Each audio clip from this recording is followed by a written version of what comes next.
अब देखिए बच्चों, सवाल आ गया है 9 मिलीलीटर सेविंग लोशन में जिसमें 50% एल्कोहल है, कितने मिलीलीटर पानी मिलाया जाए किन्हें मिश्रण में 30% एल्कोहल हो।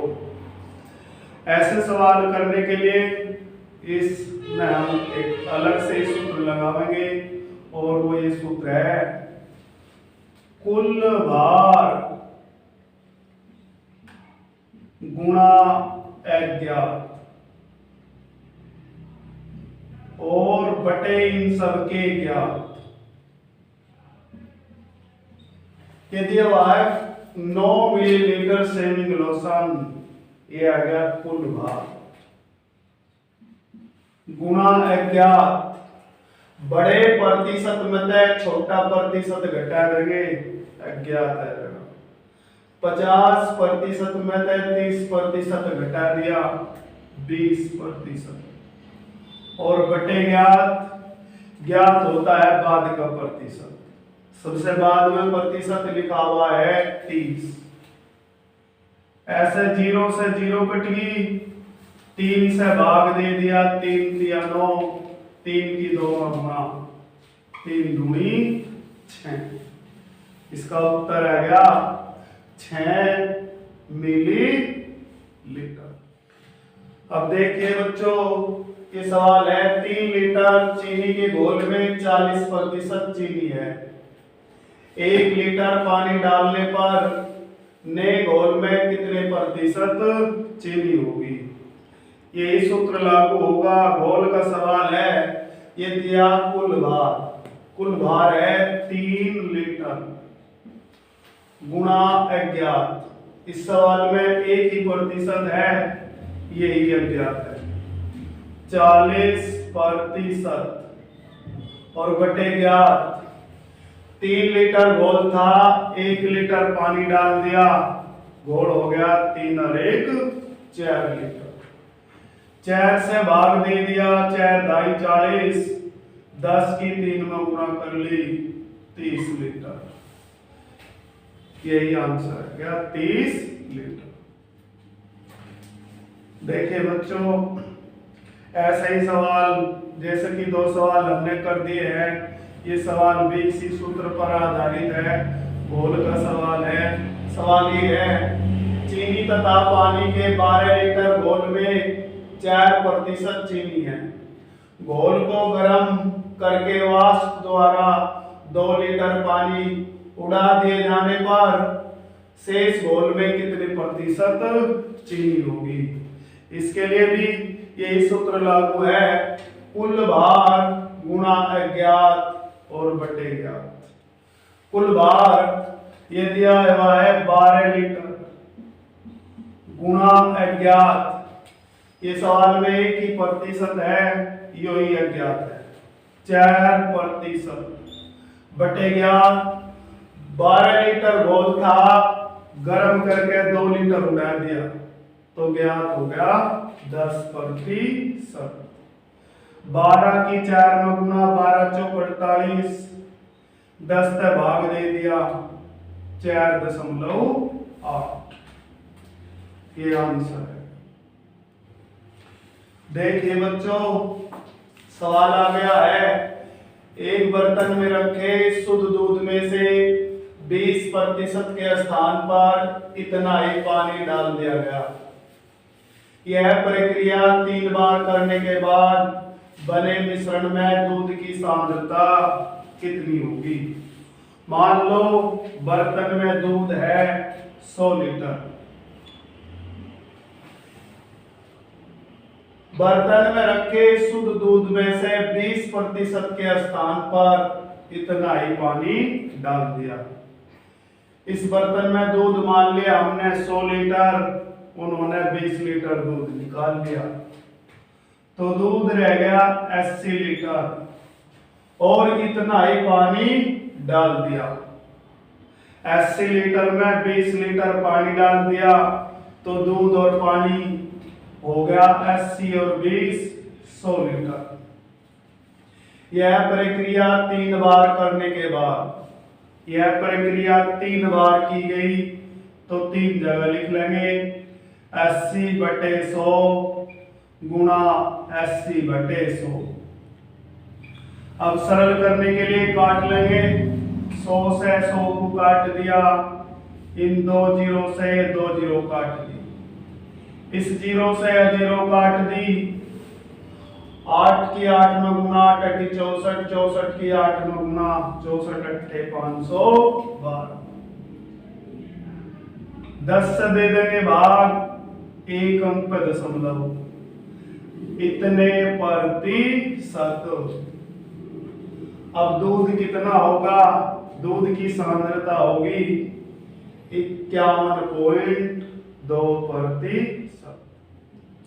देखिए बच्चों, सवाल आ गया है, किसी भिन्न के अंश में 15% वृद्धि करने तथा हर में 8% कमी करने से 15/16 प्राप्त होता है। प्रारंभिक भिन्न क्या है? भिन्न में अंश ऊपरला और हर निचला होता है। यो दिया हुआ है कि अंश में 15% की वृद्धि, अगर 100 अंश है तो बढ़ा के 15 115 कर दिया, तथा हर में 8% की कमी, हर निचला होता है 100 में से 8 घटा दिया, ये प्राप्त हो गया नंबर 2 92। ऐसा कर देने से भिन्न प्राप्त होती है 15/16। प्रारंभिक भिन्न ज्ञात करनी है। प्रारंभिक भिन्न ज्ञात करने के लिए जो बटे में उसे ऊपर और ऊपर वाले को नीचे ले लो। 92/115 गुणा 15/16। 23 से भाग दे दिया, 23 चौका 92, तो 23 पंजे 115। 5 से इसे काट लिया, 5 दिए 15 और 4 से भाग दे दिया, 4 चौक 16। तो प्रारंभिक भिन्न आएगी 3/4। देखिए अब सवाल आ गया है, एक पुस्तकालय में 20% पुस्तकें हिंदी में तथा शेष का 50% अंग्रेजी में है। यदि शेष 9000 पुस्तकें दूसरी भाषाओं में हो तो पुस्तकालय में कुल कितनी पुस्तकें हैं? ये दिया हुआ है, हिंदी में पुस्तकें 20% और शेष का 50% अंग्रेजी में। 100 में 20 पुस्तकें हिंदी की तो बाकी शेष रहेगी 80। अब ये जो शेष बची 80, इनका 50% इंग्लिश है। 80 का 50% इंग्लिश आएगी 40%। और यदि शेष 9000 पुस्तकें दूसरी भाषाओं में हो तो पुस्तकालय में कुल कितनी पुस्तकें हैं? 20% हिंदी की पुस्तकें, 40% अंग्रेजी की पुस्तकें, तो कुल हो गया 40 और 20 60%। तो बाकी शेष रह गया 100 में 60 घटा लिया 40%। हमारा शेष 40% और इनका शेष 9000, दोनों आपस में बराबर। कुल पुस्तकें याद करने के लिए प्रतिशत हटा के चले बटे 100, 100 बटे में है, ऊपर ले जाएंगे गुणा में और 40 में चले आओगे बटे में। 9000 गुणा 100 बटे में ले आए 40। ऐसे 0 से 0 काट ली, 4 से भाग दे दिया, 100 को 25। 25 की 9 में गुणा, 25 9 225 और ये 2 लगा दी 0। कुल पुस्तकें 22,500। देखिए सवाल है, समीर अपने मासिक वेतन का 40% खाने पर खर्च करता है तथा शेष का 1/3 पेट्रोल पर। यदि वह 450 रुपये प्रति माह बचत करे, जो खाने तथा पेट्रोल पर होने वाले खर्च के बाद बचे धन का आधा है, तो उसका मासिक वेतन क्या है? समीर खाने पर खर्च करता है 40%। फूड बराबर 40%। शेष का 1/3 पेट्रोल पर 100 में से 40 रुपए खाने में खर्च कर दिए तो शेष रह गए 60। 60 का 1/3 पेट्रोल पर, पेट्रोल पर 60 का 1/3 20% पेट्रोल पर खर्च करता है। जो खाने तथा पेट्रोल पर होने वाले खर्च के बाद बचे धन का आधा है, उसका मासिक वेतन क्या है? 40 रुपए खाने में लगा दिए, 20 रुपए पेट्रोल पे खर्च कर दिए, तो उसने खर्च कर दिया 60%। बचा कितना लिया? 100 में से 60 घटा दिया 40। 40% बचत। हमारी बचत 40% और समीर की बचत 450 रुपये। लेकिन ये बचत पूरी बचत का आधा है, इसलिए पूरी बचत होगी 900 रुपये। बचत के बराबर लिख ली। कुल वेतन ज्ञात करने के लिए 100 ऊपर ले जाएंगे, 40 नीचे गुणा 900।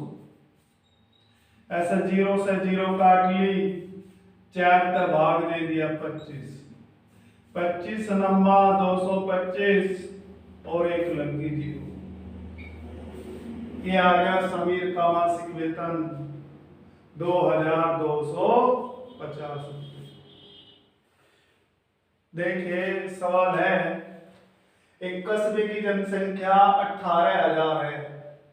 यदि प्रथम वर्ष में 10% की वृद्धि हो, द्वितीय वर्ष में 20% की वृद्धि हो, तो 2 वर्ष बाद इसकी जनसंख्या क्या होगी? अब फिलहाल कस्बे की जनसंख्या है 18,000। पहले साल 10% की वृद्धि होगी, यानी कि 110%। द्वितीय वर्ष में 20% की वृद्धि होगी, 120%। ऐसा 2 और 2 4 जीरो से 3 जीरो, ये 1 जीरो यहाँ काट ली। 18 की 11 में गुना, 18 1 18, 18 1 18 1 19 गुना 120। ऐसे 0 की 0 लगा दी, 12 8 96 हासिल 9, 12 9 108, 108 में 9 जोड़ दिया 117, हासिल 11, 12 1 12, 12 और 11 23। ये आ गया हमारा आंसर। अब जनसंख्या हो जाएगी 23,760। अब देखिए सवाल है, एक मशीन का मूल्य 2 लाख रुपए है।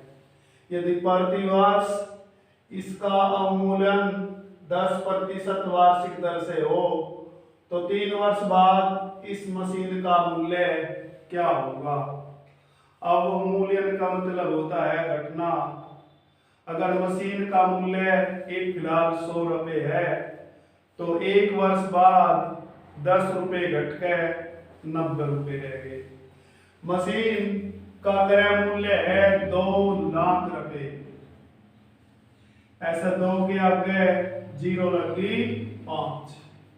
प्रति वर्ष इसका अवमूल्यन 10% वार्षिक दर से होता है, यानी कि 100 रुपये की मशीन 1 साल बाद में 90 रुपये की रहेगी। ये मशीन रहेगी 90%। हटा लिया बटे 100। 3 वर्ष बाद इस मशीन का मूल्य बताना है, तो 3 जगह लिख लेंगे, 90/100 गुणा 90/100। दो दो 4 और 2 दिए 6 जीरो से 5 जीरो ये और 1 जीरो यो काट ली। 9 नम 81, 81 नम्मा 729। इन तीनों 9 9 की गुणा होगी 729। 729 की 2 में गुणा कर ली, ये आएगी 1458 और 1 लगी जीरो और 1 ये 2 जीरो। अब मशीन का मूल्य ये रहेगा। देखिए अब सवाल आ गया है, एक मशीन का मूल्य 10% वार्षिक दर से घटता जाता है। यह 3 वर्ष पूर्व खरीदी गई थी। यदि इसका वर्तमान मूल्य 87,480 रुपये हो तो इसका क्रय मूल्य क्या था। मशीन के दाम घटते जा रहे 10% के हिसाब से। मान लो 100 रुपए की मशीन 1 साल बाद में दाम रह गए 90। फिलहाल घटते घटते मशीन का मूल्य रह गया 87,480 और ये घटता घटता 3 साल बाद में रह गया 87,480 रुपये। हमें बताना मशीन का क्रय मूल्य क्या था। जब इसे खरीद कर लाए तब यह कितने की थी। तब ये मशीन ज्यादा की थी, इनमें ज्यादा है 100, तो 100 ऊपर रख रहे, 100 ऊपर 90 नीचे, गुणा 100 बटे 90 गुणा 100 बटे 90। 3 साल का जिक्र है तो हमने 3 साल 3 जगह लिख लिया ऐसे 0 से 0 काट ली, इन 2 जीरो से ये 2 जीरो काट ली। 9 से इसे भाग दे दिया, 9 9 81 बच गए 6, उतार लिया 4 का हो गया 64, 9 7 63 बच गया 1, उतार लिया 8 का हो गया 18, 9 2 18। 9 से इसे भाग दे के चलेंगे, 9 1 9, 7 पे मानी चली लगा दी 0 और 9 8 72। ऐसे ही 9 से इसे काट लिया, 9 1 9 बच गए 1, उतार लिया 8 का हो गया 18, 9 2 18। 12 12 के आगे 0 लगी, 2 और 2 4। मशीन का मूल्य ये आ गया 1,20,000 रुपये। देखिए सवाल है, एक चुनाव में 2 उम्मीदवार थे। इस चुनाव में 68 मत अवैध घोषित कर दिए गए।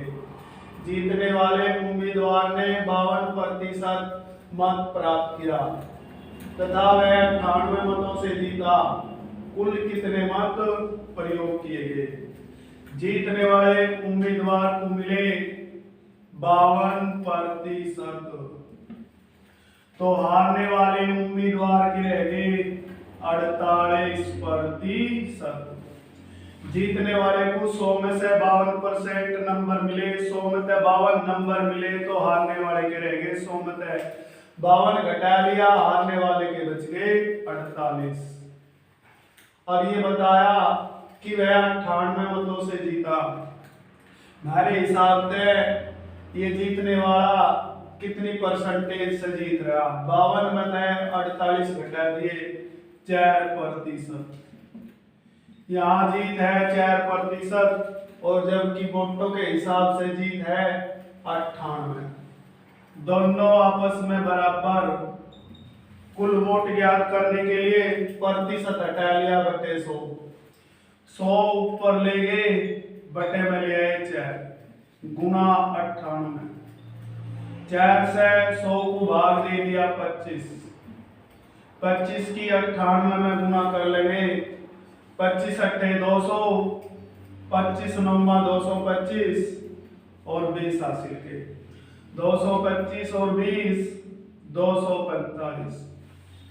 तो वोट पड़ी 2450, लेकिन गिड़ी में भी जाएंगी जो कंडम होगी, यानी कि अवैध।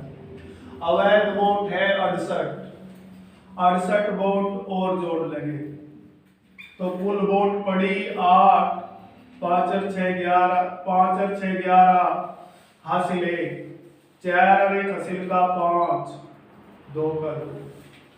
कुल कितने मतों का प्रयोग किया गया? 2518 मत।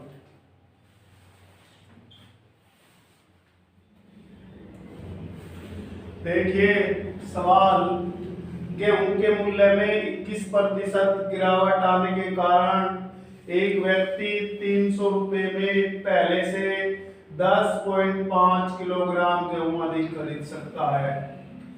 गिरावट के बाद गेहूं का मूल्य प्रति किलोग्राम क्या है? 100 रुपए में 21 रुपए की गिरावट आएगी, तो 300 रुपए में कितने रुपए की गिरावट आएगी?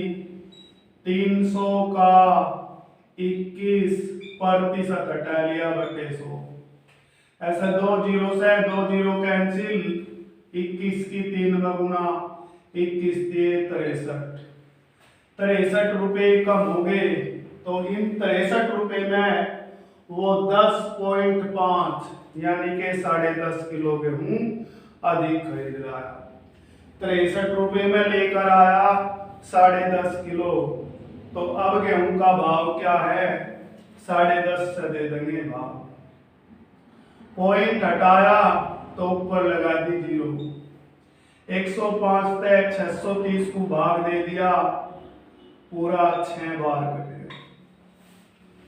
अब गिरावट के बाद गेहूं का मूल्य है 6 रुपए प्रति किलो।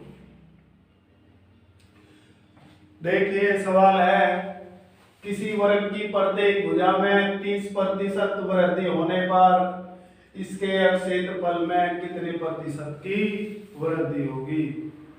जब सवाल में 2% आते हैं, कमी पूछे चाहे वृद्धि, तो लगाते हैं सदा बाहर। लेकिन देखने के लिए प्रतिशत एक ही जगह लिखा हुआ है, 30% एक जगह लिखा हुआ है, 2% कैसा है? ये लिखा हुआ है प्रत्येक भुजा में 30 की वृद्धि। ये होता है वर्ग जिसकी चारों भुजाएं बराबर। अगर इस भुजा में 30% की वृद्धि है तो इस भुजा में भी 30% की वृद्धि। सवाल में 2% हो गए, कमी पूछ रहे चाहे वृद्धि, तो लगाते हैं हम सदा बाहर। 30% की वृद्धि होगी, जमा का चिन्ह लगा देंगे 30। दूसरी भुजा में भी 30 की वृद्धि, जमा का 30, जमा जमा जमा, दोनों की गुणा 30 गुणा 30 बटे 100। ऐसे 2 जीरो से 2 जीरो काट ली, 3 तिया 9, 9 तो ये हो गया 30 और 30 60, 60 और 9, 60 और 9 69। अब क्षेत्रफल में वृद्धि होगी 69%। देखिए सवाल, किसी वृत्त की त्रिज्या में 50% कमी कर देने पर इसके क्षेत्रफल में कितने प्रतिशत की घटोतरी होगी? ये होता है वृत्त, इसकी ये रही त्रिज्या, केंद्र से परिधि को मिला दिया, इसे बोलते हैं हम त्रिज्या। और वृत्त का क्षेत्रफल होता है पाई आर स्क्वायर। इसे हम ऐसे लिखेंगे पाई आर गुना आर। अगर इस त्रिज्या में 50% की कमी हुई तो इस अगली त्रिज्या में भी 50% की कमी हुई। तो सवाल में 2% हो गए, कमी पूछ रहे हो चाहे वृद्धि, लगाते हैं सदा बाहर। सदा बाहर का सूत्र है x प्लस वाई प्लस एक्स वाई बटे सबके 100। यदि आप किसी वृत्त की त्रिज्या में 50% कमी कर देने पर इसके क्षेत्रफल में कितने प्रतिशत घटोतरी होगी? पहली त्रिज्या में 50% की कमी, कमी के लिए माइनस का चिन्ह। दूसरी त्रिज्या में 50 की कमी, माइनस का चिन्ह। माइनस माइनस अगला चिन्ह हो गया प्लस, फिर दोनों की गुणा 50 गुणा 50 और बटे इनके 100। ऐसे 2 जीरो से 2 जीरो काट ली, माइनस का 50 माइनस का 50 ये हो गए माइनस के 100। 5 की 5 में गुणा कर ली, 5 पजे 25, माइनस 100 में 25 जोड़ देंगे तो ये बचेगा माइनस के 75%। माइनस चिन्ह बता रहा है कि घटोतरी होगी, 75% की कमी। ये आ गया हमारा आंसर। अब देखिए सवाल, एक सर्वेक्षण से ज्ञात हुआ कि 20% व्यक्ति उत्पादन ए को पसंद करते हैं जबकि 60% उत्पादन बी को। शेष व्यक्ति निश्चित नहीं कर पाए। बी को पसंद करने वाले तथा निश्चित रूप से न कह पाने वाले व्यक्तियों की संख्या का अंतर 720 था। कुल कितने व्यक्तियों का सर्वेक्षण किया गया? ये देखना है कि 20% व्यक्ति उत्पादन ए को पसंद करते हैं जबकि 60% उत्पादन बी को पसंद करते हैं। बी बराबर 60%। शेष व्यक्ति निश्चित नहीं कर पाए। शेष व्यक्ति बच गए 20 और 60 80। 100 में 80 घटा लिया, शेष रह गए 20%। अब ये दिया बी को पसंद करने वाले तथा निश्चित रूप से न कह पाने वाले व्यक्तियों की संख्या का अंतर 720 था। बी को पसंद करने वाले है यहाँ 60% और शेष निश्चित रूप से न कह पाने वाले है 20। हमारा अंतर है गया 60 में 20 घटा लिया 40%। और सवाल में अंतर है 720। अंतर के बराबर लिख लिया। कुल व्यक्ति ज्ञात करने के लिए 100 पर 40 नीचे गुणा 720। ऐसा 0 से 0 काट दी, 4 72 काट दिया 18 बार, 18 की 100 में गुणा कर ली 1800।